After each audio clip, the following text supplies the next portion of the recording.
ಎಲ್ರಿಗೂ ನಮಸ್ಕಾರ. ನೀವು ನೋಡ್ತಾ ಇದ್ದೀರಾ ಟಿವಿ ವಿಕ್ರಮ. ನಾನು ಮುಮ್ತಾಜ್ ಅಬ್ದುಲ್ ನೆಲೆಡ್ಕ. ವೀಕ್ಷಕರೇ, 2021 ಅಂದ್ರೆ 4 ವರ್ಷಗಳ ಹಿಂದೆ ಚುನಾವಣಾ ಚಾಣಕ್ಯ ಅಂತ ಕರೆಸಿಕೊಂಡಿದ್ದಂತಹ Prashant Kishor for the first time Rahul Italy ಅದೇ ರೀತಿ ಪ್ರಿಯಾಂಕಾ ಇಟಲಿ ಅವರನ್ನ ಭೇಟಿ ಮಾಡ್ತಾರೆ. ಆಗ ರಾಹುಲ್ ಹಾಗೆ ಪ್ರಿಯಾಂಕಾ ಇಬ್ರು ಕೂಡ ಪ್ರಶಾಂತ್ ಕಿಶೋರ್ ಅವರ ಹತ್ರ ನೀವು ಹೆಂಗಾದ್ರೂ ಮುಳುಗ್ತಾ ಇರುವಂತಹ ಕಾಂಗ್ರೆಸ್ ಪಕ್ಷವನ್ನ ದಯವಿಟ್ಟು ಮೇಲಕ್ಕೆ ತನ್ನಿ, ಸಂಘಟನೆಯನ್ನ ಬಲಪಡಿಸಿ ಅಂತ ಕೇಳ್ಕೊಳ್ತಾರೆ. ಅಂದ್ರೆ ಮತ್ತೆ ದೇಶದಲ್ಲಿ ಕಾಂಗ್ರೆಸ್ ಅಧಿಕಾರಕ್ಕೆ ಬರೋ ಹಾಗೆ ಮಾಡಿ ಅಂತ ಕೇಳ್ಕೊಳ್ತಾರೆ. ಅದಕ್ಕೆ ನಿಮ್ಮ ಸಹಾಯ ಬೇಕು ಅಂತ. ಆದ್ರೆ ಆ ಸಂದರ್ಭದಲ್ಲಿ ಪ್ರಶಾಂತ್ ಕಿಶೋರ್ ಕಾಂಗ್ರೆಸ್ ಜೊತೆಗೆ ಅಷ್ಟೊಂದು ಸಕ್ರಿಯವಾಗಿ ಇರಲಿಲ್ಲ. ಈ ಕಡೆ ಕಾಂಗ್ರೆಸ್ ಪಕ್ಷ ಔಪಚಾರಿಕ ಸಭೆಯನ್ನು ನಡೆಸಿದ್ರು ಕೂಡ ಪ್ರಶಾಂತ್ ಕಿಶೋರ್ ಅವರಿಗೆ ಅಂತಹ ದೊಡ್ಡ ಪ್ರಾಮುಖ್ಯತೆಯನ್ನು ಕೂಡ ಕೊಟ್ಟಿರಲಿಲ್ಲ. ಆದ್ರೆ 2022ರ ಹೊತ್ತಿಗೆ ಕಾಂಗ್ರೆಸ್ನಲ್ಲಿ ಒಂದು ಗುಂಪು ಆರಂಭ ಆಗುತ್ತೆ. ಆ ಸಮಯದಲ್ಲಿ ಗಾಂಧಿ ಕುಟುಂಬದ ಮೇಲೆ, ಎಸ್ಪೆಷಲಿ ರಾಹುಲ್ ಹಾಗೆ ಸೋನಿಯಾ ಇಟಲಿ ಅವರ ಮೇಲೆ ನೇರ ದಾಳಿಗಳು ಪ್ರಾರಂಭ ಆಗುತ್ತೆ. ಅಂದ್ರೆ ಕಾಂಗ್ರೆಸ್ಸಿನ ಮಿತ್ರ ಪಕ್ಷಗಳಿಗೆ ರಾಹುಲ್ ನಾಯಕತ್ವದ ಮೇಲೆ ನಂಬಿಕೆ ಇರಲಿಲ್ಲ. ನಾಯಕತ್ವದಲ್ಲಿ ಬದಲಾವಣೆಯನ್ನು ತರಬೇಕು, ಗಾಂಧಿ ಕುಟುಂಬವನ್ನ ಹೊರತುಪಡಿಸಿ ಬೇರೆಯವರನ್ನ ಕಾಂಗ್ರೆಸ್ ಪಕ್ಷದ ನಾಯಕರಾಗಿ ಮಾಡಬೇಕು ಅಂತ ಓಪನ್ ಆಗಿ ಬೇಡಿಕೆಯನ್ನು ಇಡ್ತಾರೆ ಅಲ್ಲಿ. ಆದ್ರೆ ಹೆತ್ತ ಕರುಳು ಕೇಳುತ್ತಾ? ಸೋನಿಯಾ ಇಟಲಿ ಅದಕ್ಕೆ ಒಪ್ಪೋದಿಲ್ಲ.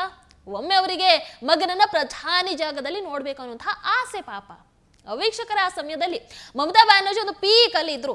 ಬಂಗಾಳದ ಗೆಲುವಿನ ನಂತರ ಮಮತಾ ಬ್ಯಾನರ್ಜಿ ದೆಹಲಿಯ ಮೇಲೆ ಕಣ್ಣನ್ನ ಇಡೋದಕ್ಕೆ ಶುರು ಮಾಡ್ಕೊಂಡಿದ್ರು.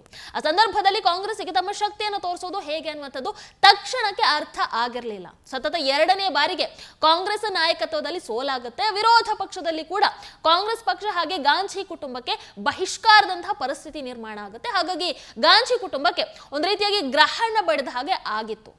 ವೀಕ್ಷಕರೇ, ಆಗ ಅಂದ್ರೆ 2022ರಲ್ಲಿ ಕಾಂಗ್ರೆಸ್ ಪಕ್ಷ ಪ್ರಶಾಂತ್ ಕಿಶೋರ್ ಅವರನ್ನ ಕರೆಸಿಕೊಳ್ಳುತ್ತೆ. ನೆನಪಿರಲಿ, ಅಲ್ಲಿವರೆಗೂ ಕೂಡ ಪ್ರಶಾಂತ್ ಕಿಶೋರ್ ಅವರಿಗೆ ಭಯಂಕರ ಇಮೇಜ್ ಇತ್ತು. ಅವ್ರು ಯಾವ ಪಕ್ಷಕ್ಕೆ ಕೆಲಸವನ್ನ ಮಾಡ್ತಾರೋ, ಯಾರಿಗೋಸ್ಕರ ತಂತ್ರಗಾರಿಕೆಯನ್ನ ಮಾಡ್ತಾರೋ ಅವರು ಗೆದ್ದೇ ಗೆಲ್ತಾರೆ ಅನ್ನುವಂತಹ ನಂಬಿಕೆ ಇತ್ತು.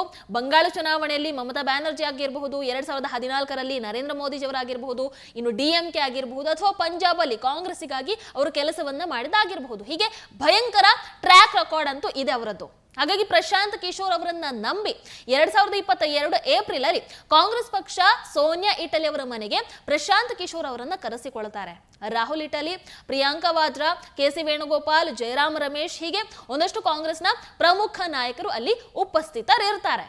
ಆಗ ಪ್ರಶಾಂತ್ ಕಿಶೋರ್ ಸುಮಾರು 600 ಪುಟಗಳ ಒಂದು ಪವರ್ ಪಾಯಿಂಟ್ ಪ್ರೆಸೆಂಟೇಷನ್ ಅನ್ನ ರೆಡಿ ಮಾಡಿ ಕೊಡ್ತಾರೆ. ಅದರ ಸಾರಾಂಶ ಇದ್ದಂಥದ್ದು ಇಷ್ಟೇ: ನಾನು ಕಾಂಗ್ರೆಸ್ ಪಕ್ಷವನ್ನ ಮತ್ತೆ ಹಳಿಗೆ ತರ್ತೇನೆ, ವಿರೋಧ ಪಕ್ಷದಲ್ಲಿ ಇದ್ರೂ ಕೂಡ ಹಳಿಗೆ ನಾನು ತಂದೆ ತರ್ತೀನಿ, ಆದರೆ ಒಂದು ಕಂಡೀಷನ್ ಇದೆ. ಅದೇನಪ್ಪಾ ಅಂತಂದ್ರೆ, ನಾನು ಕಾಂಗ್ರೆಸ್ ಪಕ್ಷದಲ್ಲಿ ತೆಗೆದುಕೊಳ್ಳುವಂತಹ ಪ್ರತಿ ಒಂದು ನಿರ್ಧಾರ ಫೈನಲ್ ಆಗಿರಬೇಕು. ಅಂದ್ರೆ ಈ ನಿರ್ಧಾರದಲ್ಲಿ ನನಗೆ ಯಾರು ಕೂಡ ಹಸ್ತಕ್ಷೇಪವನ್ನ ಮಾಡೋ ಹಾಗೆ ಇಲ್ಲ. ಅಂದ್ರೆ ಇಲ್ಲಿ ಡೈರೆಕ್ಟ್ ಆಗಿ ಪ್ರಶಾಂತ್ ಕಿಶೋರ್ ಗಾಂಧಿ ಕುಟುಂಬಕ್ಕೆ ದಯವಿಟ್ಟು ಹಸ್ತಕ್ಷೇಪವನ್ನ ಮಾಡಬೇಡಿ ಅಂತ ಒಂದು ವಾರ್ನ್ ಮಾಡಿದ ಹಾಗೆ ಇತ್ತು. ಈ ಒಪ್ಪಂದಕ್ಕೆ ಸಹಿಯನ್ನ ಹಾಕಿದ್ರೆ ಪ್ರಶಾಂತ್ ಕಿಶೋರ್ ಕಾಂಗ್ರೆಸ್ ಪಕ್ಷಕ್ಕೋಸ್ಕರ ತಂತ್ರಗಾರಿಕೆಯನ್ನ ಮಾಡ್ತೀನಿ ಅನ್ನುವಂತಹ ಮಾತನ್ನ ಹೇಳ್ತಾರೆ. ಆದ್ರೆ ಸೋನಿಯಾ ಇಟಲಿ ಇದು ನಮ್ಮಿಂದ ಸಾಧ್ಯ ಇಲ್ಲ, ಥ್ಯಾಂಕ್ ಯು, ಗುಡ್ ಬೈ, ನೀವು ನಮಗಾಗಿ ಸಮಯವನ್ನ ಕೊಟ್ಟಿದ್ದಕ್ಕೆ ಧನ್ಯವಾದ ಅಂತ ಹೇಳಿ ಕಳಿಸ್ತಾರೆ. ಇದು ಪ್ರಶಾಂತ್ ಕಿಶೋರ್ ಅದೇ ರೀತಿ ಕಾಂಗ್ರೆಸ್ ನಡುವೆ ನಡೆದಂತಹ ಒಂದು ಕೊನೆಯ ಮಾತುಕತೆ ಆಗಿತ್ತು. ವೀಕ್ಷಕರೇ, ಅಂದ್ರೆ ಈ ಕಥೆ ಏನಿದೆ 2022ರಲ್ಲಿ ಮುಗ್ದು ಹೋಗಿತ್ತು. ಆದ್ರೆ ಈಗ ಇಂಟ್ರೆಸ್ಟಿಂಗ್ ಡೆವಲಪ್ಮೆಂಟ್ ಮತ್ತೆ ನಡೀತಾ ಇದೆ. 2025ರ ಡಿಸೆಂಬರ್ 15ನೇ ತಾರೀಕು ಪ್ರಶಾಂತ್ ಕಿಶೋರ್ ದೆಹಲಿಯಲ್ಲಿ ಪ್ರಿಯಾಂಕಾ ವಾದ್ರಾ ಅವರನ್ನ ಭೇಟಿ ಆಗ್ತಾರೆ. ಇದು ಬಹಳ ಕುತೂಹಲವನ್ನ ಮೂಡಿಸ್ತಾ ಇದೆ. ಯಾರನ್ನ ಬೇಡ ಅಂತ ಹೇಳಿ ಕಳಿಸಿದ್ರು ಅವರ ಕಾಲ ಬಳಿಯೇ ಮತ್ತೆ ಹೋಗ್ತಾ ಇದ್ದಾರೆ. ಈಗ ಪ್ರಶ್ನೆ ಏನು ಅಂತಂದ್ರೆ, ಇಷ್ಟೆಲ್ಲಾದ ನಂತರ, ಅದು ಕೂಡ 3 ವರ್ಷಗಳ ನಂತರ, ಪ್ರಿಯಾಂಕಾ ಹಾಗೆ ಪ್ರಶಾಂತ್ ಕಿಶೋರ್ ಯಾಕೆ ಭೇಟಿ ಆಗ್ತಾ ಇದ್ದಾರೆ? ಪ್ರಶಾಂತ್ ಕಿಶೋರ್ ಪ್ರಿಯಾಂಕಾ ಅವರನ್ನೇ ಯಾಕೆ ಭೇಟಿ ಆಗ್ತಾ ಇದ್ದಾರೆ? ರಾಹುಲ್ ಖರ್ಗೆ ಅಥವಾ ಸೋನಿಯಾ ಅವರನ್ನ ಯಾಕೆ ಭೇಟಿ ಆಗ್ಲಿಲ್ಲ? ಈ ಭೇಟಿಯ ಹಿಂದೆ ಚರ್ಚೆಯಲ್ಲಿರುವಂತಹ ದೊಡ್ಡ ಮುಖಗಳು ಹಾಗಾದ್ರೆ ಯಾವುದು? ವೀಕ್ಷಕರೇ, ಸಾಮಾಜಿಕ ಮಾಧ್ಯಮದಿಂದ ಹಿಡಿದು ಎಲ್ಲಾ ರಾಷ್ಟ್ರೀಯ ಮಾಧ್ಯಮದಲ್ಲಿ ಈ ಸುದ್ದಿ ಹರಿದಾಡ್ತಾ ಇದೆ.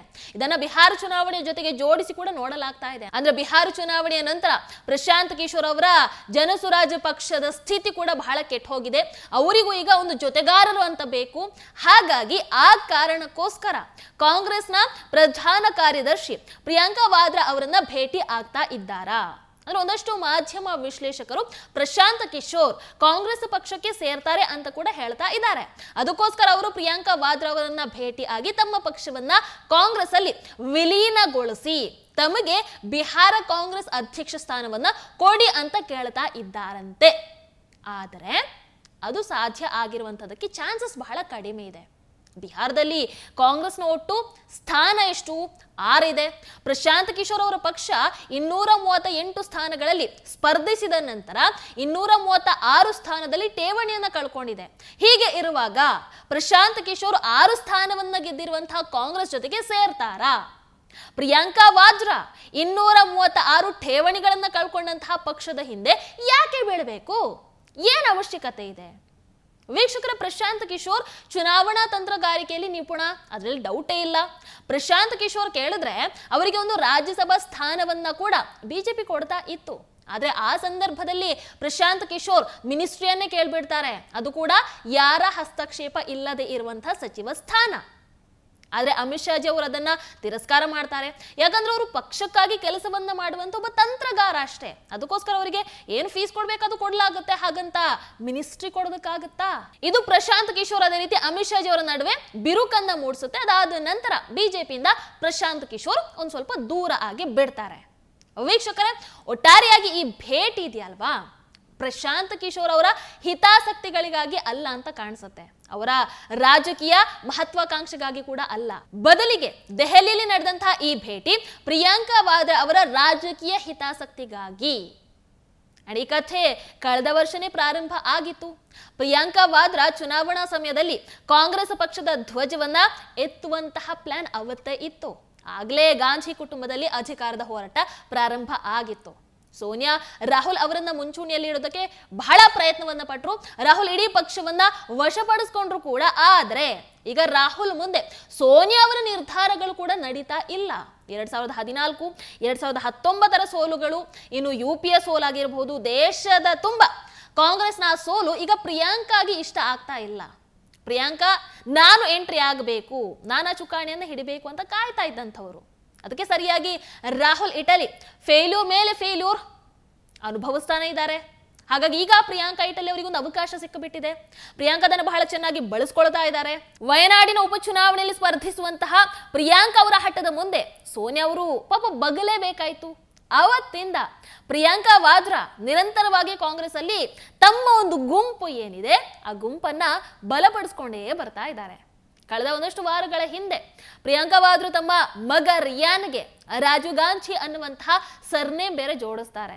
ಅಂದ್ರೆ ಪ್ರಿಯಾಂಕಾ ವಾದ್ರಾ ಸದ್ದಿಲ್ಲದೆ ತನ್ನ ಉಸ್ತುವಾರಿಯನ್ನ ಕೂಡ ರೆಡಿ ಮಾಡ್ತಾ ಇದ್ದಾರೆ ಅಂತ ಆಯ್ತು. ನೋಡೋಣ ಏನಾಗುತ್ತೆ. ಈಗ ಹೋಗ್ತಾ ಇರುವಂತಹ ಸ್ಪೀಡಿಗೆ ಒಗ್ಗಟ್ಟಾಗಿದ್ದಂತಹ ಇಟಲಿ ಆ ಮನೆಯೊಂದು 3 ಬಾಗಿಲು ಆಗುತ್ತಾ? ನೋಡೋಣ. ನಮಸ್ಕಾರ. ಟಿವಿ ವಿಕ್ರಮ, ದೇಶ ನಿಮ್ಮ ಕೈಯಲ್ಲಿ.